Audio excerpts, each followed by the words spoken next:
Sir 'Ram Gopal Varma' గారు అటు 'చిరంజీవి' గారి పైన అండ్ 'రజనీకాంత్' గారి పైన కొన్ని సెన్సేషన్ కామెంట్స్ అయితే చేశారు సార్. అంటే వీళ్ళిద్దరూ ఇక్కడ సూపర్ స్టార్స్ అవ్వడానికి గల కారణం అక్కడ బాలీవుడ్ 'అమితాబ్ బచ్చన్' అని చెప్పేసి చెప్పారు. అంటే బాలీవుడ్‌లో 'అమితాబ్ బచ్చన్' చేసిన సినిమాలన్నిటిని కూడా వీళ్ళిక్కడ రీమేకులు చేసి ఇంత అభిమానాన్ని సంపాదించుకున్నారు. సౌత్ ఇండస్ట్రీని ఈ స్థాయిలో నిలబెట్టడానికి గల కారణం కూడా 'అమితాబ్ బచ్చన్' సినిమాలే అంటూ చేసిన కామెంట్స్ అయితే వైరల్ అవుతున్నాయి సార్. మరి నిజంగా వీళ్ళిద్దరూ 'అమితాబ్ బచ్చన్' సినిమాలతోనే ఈ స్థాయిలో గుర్తింపు తెచ్చుకున్నారా? మరి 'రాజీవ్' కామెంట్స్‌ని ఏ విధంగా చూడొచ్చంటారు సార్? అంటే రీమేక్ సినిమాలతో స్టార్‌డమ్ తెచ్చుకోవడం అనే మాటలో కొంత వాస్తవం ఉంది. అయితే అమితాబ్ సినిమాలు మాత్రమే కాదు. అనేక మంది అనేక సినిమాలు కాపీ కొట్టి, అనేక సినిమాలు రీమేక్ చేసి, కాపీ అనే మాట కరెక్ట్ కాదు. రీమేకులు చేసి విజయాలు సాధించినటువంటి చరిత్ర అయితే ఉంది. చిరంజీవి గారికి ఉంది. రజనీకాంత్‌కి ఉంది. అమితాబ్ సినిమాలు నేరుగా రీమేకులు చేసినవాడు రజనీకాంత్. అది 'డాన్' సినిమా కావచ్చు, లేకపోతే 'మర్ద్' సినిమా కావచ్చు. అలాంటివి 'మన్మోహన్ దేశాయ్' గారు తీసినటువంటి సినిమాలు అక్కడ సెన్సేషనల్ హిట్ కొట్టిన ప్రతి సందర్భంలోనూ రజనీకాంత్ గారితో తమిళ్‌లో తీశారు. నిజానికి ఈ పరిస్థితి 'ఎన్టీ రామారావు' గారికి ఉంది. 'ఎంజీ రామచంద్రన్' గారికి కూడా ఉంది. చిరంజీవి, రజనీకాంత్ ప్రారంభం కాదు దీనికి. అంటే రీమేకులు అనేది ప్రూవ్డ్ సబ్జెక్ట్ అనేటువంటి ఉద్దేశంతో చాలామంది డైరెక్టర్లు, చాలామంది హీరోలు రీమేకుల మీద మోజు చూపించేవాళ్ళు. పరాయి భాషల్లో, పక్క భాషలో హిట్ కొట్టిన సినిమాని ఇమ్మీడియేట్‌గా హక్కులు కొనుక్కొచ్చేసి ఇక్కడ కథలు తయారు చేసేటువంటి పనిలో పడిపోయేవారు. నేటివిటీ పేరుతో కొన్ని మార్పులు చేసి, కొంతమంది దర్శకులు వాళ్ళ కెరియర్‌లో 99% రీమేకులే చేసినటువంటి డైరెక్టర్లున్నారు మనకి. 'విక్టరీ మధుసూదన్ రావు' గారు ఆయన కెరియర్‌లో ఆయన చేసినటువంటి సినిమాల్లో 99% రీమేకులే. ఒకటో, రెండో సినిమాలు నవలా చిత్రాలు తీశాడాయన. అంతే తప్ప స్ట్రెయిట్‌గా ఆయన ఒక కథ ప్రిపేర్ చేసుకొని తీసినటువంటి సినిమాలు లేవు. అది పరిస్థితి. కానీ సక్సెస్‌ఫుల్ కొట్టాడాయన. అందుకని 'విక్టరీ మధుసూదన్ రావు' అంటారాయన. అలాగే 'వెంకటేష్' జీవితంలో ఇంకా 'చిరంజీవి' గురించి మాట్లాడాడీయన. చిరంజీవి కొన్ని స్ట్రెయిట్ సబ్జెక్టులు చేశాడు ఎక్కువ శాతం. తెలుగులో రీమేక్ స్టార్ అని చెప్పుకోవాలంటే 'వెంకటేష్‌ని' చెప్పుకోవాలి. ఆయన, ఆయన కెరియర్‌లో హిట్ సినిమాలన్నీ కూడా రీమేక్‌లే. కాబట్టి ఆయన్ని కూడా విక్టరీ అన్నాం మనం. 'విక్టరీ వెంకటేష్', 'విక్టరీ మధుసూదన్ రావు' వీళ్ళిద్దరి విక్టరీలు రీమేక్ విక్టరీలే. స్ట్రెయిట్ విక్టరీలు కాదు వీళ్ళిద్దరు. కానీ చిరంజీవి కెరియర్‌లో స్ట్రెయిట్ సినిమాలు కూడా గణనీయంగానే ఉన్నాయి. రీమేకులు కూడా ఉన్నాయి. మలయాళం నుంచి రీమేక్ చేశాడాయన, తమిళ్ నుంచి రీమేక్ చేశాడు. దక్షిణాది భాషల నుంచి చేశాడు. ఉత్తరాది భాషల నుంచి అనిల్ కపూర్ సినిమాలు రీమేక్ చేశాడు. హాలీవుడ్ సినిమాలు కూడా కాపీ కొట్టి సినిమాలు తీశారిక్కడ. ఆయన 'ఖైదీ' సినిమా ఫస్ట్ బ్లడ్ గదా! అలా అలాగే ఆయన చేసినటువంటి 'విజేత' సినిమా ఒక అనిల్ కపూర్ సినిమా రీమేక్ కదా! అలాగే 'పసివాడి ప్రాణం' అనేది మలయాళంలో వచ్చినటువంటి ఒక సినిమా రీమేక్ అది. ఇలా అనేక రీమేకులు చేసిన మాట వాస్తవమే గానీ అమితాబ్ కాదు. అమితాబ్ సినిమాలు రజనీకాంత్ చేశాడు గానీ, చిరంజీవి చేయటం అనేది కరెక్ట్ అబ్జర్వేషన్ కాదు. కానీ రీమేకులు గణనీయంగా చేసినటువంటి చరిత్ర చిరంజీవికి కూడా ఉంది. అమితాబ్ సినిమాలు రీమేకులు చేయటంలో 'ఎన్టీ రామారావు' గారు కూడా చేశాడు. అమితాబ్ 'జంజీర్' చేస్తే ఇమ్మీడియేట్‌గా అది తెలుగులో వచ్చింది. అలాగే ప్రతి సినిమా 'దీవార్' సినిమా తెలుగులో 'మగాడు' అని వచ్చింది. 'జంజీర్' 'నిప్పులాంటి మనిషి' అని వచ్చింది. ఇలా ఆహ్, అలాగే 'డాన్' సినిమా 'యుగంధర్' అనే పేరుతో వచ్చింది. అలాగే 'శత్రుఘ్న సిన్హా' నటించినటువంటి 'విశ్వనాథ్' అనే సినిమా 'లాయర్ విశ్వనాథ్' అనే పేరుతో వచ్చింది. ఇదే 'జంజీర్' సినిమాని తమిళ్‌లో 'ఎంజీ రామచంద్రన్' గారు రీమేక్ చేశాడు. రీమేక్ చేసి ప్రాణ్ క్యారెక్టర్, అమితాబ్ క్యారెక్టర్ 2 ఆయనే వేశాడక్కడ. అదొక విచిత్రమైనటువంటి పరిస్థితి. అలా రీమేకులు అంటే హిందీలో పెద్ద హిట్ సినిమా వస్తే సౌత్ ఇండియన్ హీరోలకి పండగే అనుకునేవారు ఆ రోజుల్లో. ఒక రీమేక్ కాదు. అమితాబ్ రీమేకులు మాత్రమే కాదు. రాజేష్ ఖన్నా 'రోటీ' సినిమా పెద్ద హిట్ అయిందక్కడ. ఇమ్మీడియేట్‌గా అది 'నేరం నాది కాదు ఆకలిది' అనే పేరుతో ఎన్టీ రామారావు గారితో తీసేశారు. అలాగే ధర్మేంద్ర గారి పెద్ద హిట్ సినిమా 'యాదోంకి బారాత్' వచ్చేసి అన్నదమ్ముల అనుబంధంగా మనం రామారావు గారితో చూసాం ఇక్కడ. ఇలా అనేక రీమేకులు చేసిన మాట వాస్తవం. కానీ ఇప్పుడు రీమేకులకి కాలం చెల్లింది. పర్టిక్యులర్‌గా పెద్ద హీరోలు రీమేకులు చేస్తే చూసేటువంటి పరిస్థితి పోయింది. ఆ రోజుల్లో మనకి కంటెంట్ అవైలబిలిటీ లేదు. కంటెంట్ అవైలబిలిటీ అంటే వాళ్ళు ఏ భాష నుంచి అయితే రీమేక్ చేస్తున్నారో, ఇప్పుడు ఉదాహరణకి 'మనుషులు మారాలి' అనే సినిమాని 'మధుసూదన్ రావు' గారు మలయాళం నుంచి రీమేక్ చేశాడు.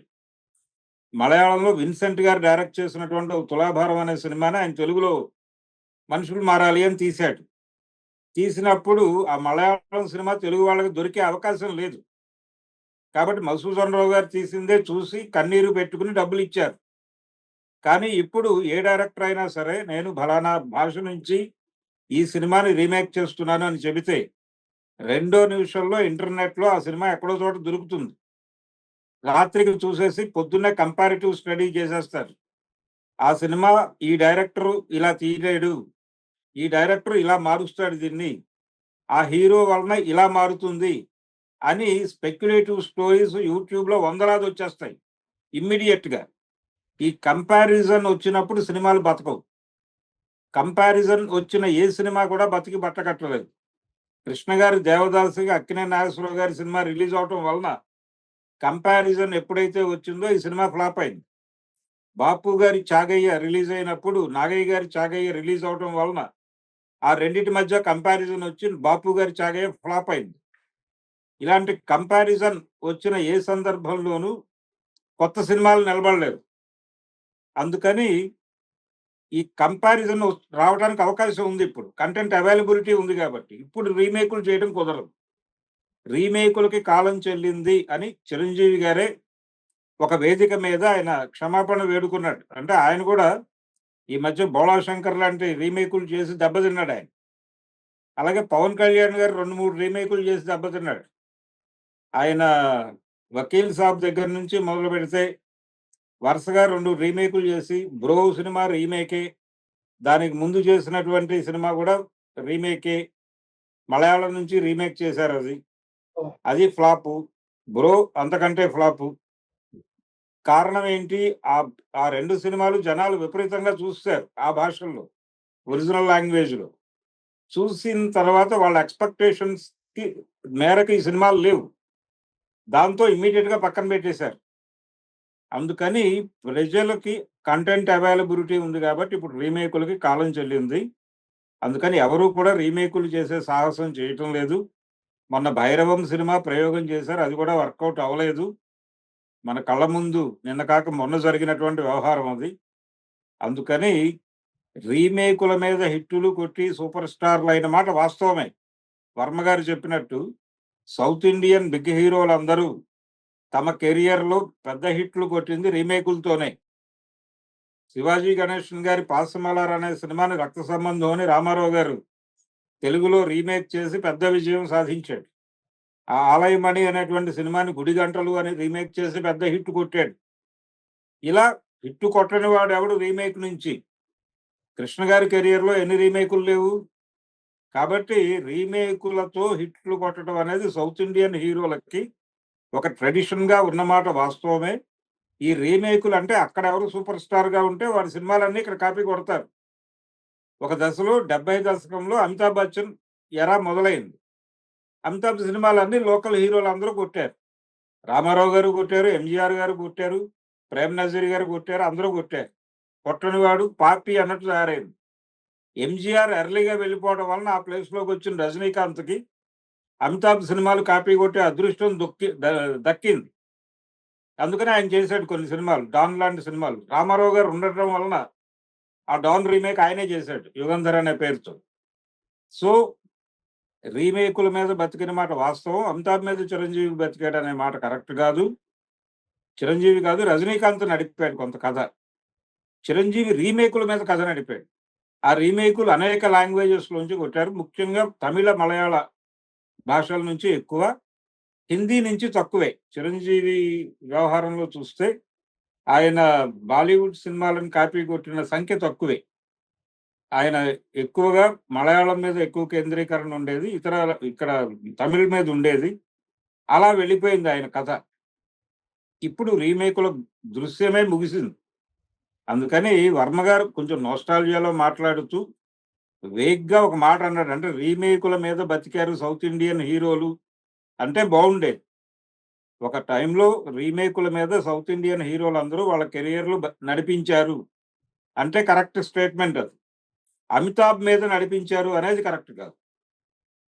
ఇది ఆయన కరెక్ట్ చేసుకోవాల్సినటువంటి వ్యవహారం. అది చెప్తూనే ఇప్పుడు సౌత్ ఇండియానే డామినేట్ చేస్తుంది దాన్ని అన్న కంపారిజన్ లో అది చెప్పారు. ఫస్ట్ అప్పుడు మనం ఇప్పుడు సౌత్ ఇండియన్ సినిమాలు రీమేక్ ఎవరు చేయట్లేదుగా. రీమేకులు లేవు ఇప్పుడు. వీళ్ళు అక్కడ మార్కెట్‌లోకి వెళ్తున్నారు. With total content. ఈ సినిమాని అక్కడ రీమేక్ చేయట్లా వేరే వాళ్ళెవరు. మన్మోహన్ దేశాయ్ అనే డైరెక్టర్ చేసిన సినిమాని యాజ్ ఇట్ ఈస్‌గా తీసుకొచ్చి ఇక్కడ ఇంకో డైరెక్టర్ చేసేవాడు. ఆ పరిస్థితి కాదు ఇప్పుడు. వీళ్ళే మార్కెట్ ఎక్స్‌పాన్షన్ ప్రోగ్రామ్. అలాగే వాళ్ళకి ఆల్రెడీ మార్కెట్ ఎక్స్‌పాన్షన్ గతంలో ఉంది. ఇప్పుడు ఇంకొంచెం కేంద్రీకరిస్తున్నారు. అయితే వాళ్ళిక్కడికొచ్చిన డబ్బులు తీసుకెళ్ళటం అనేది పాతకాలం నుంచి తెలిసిన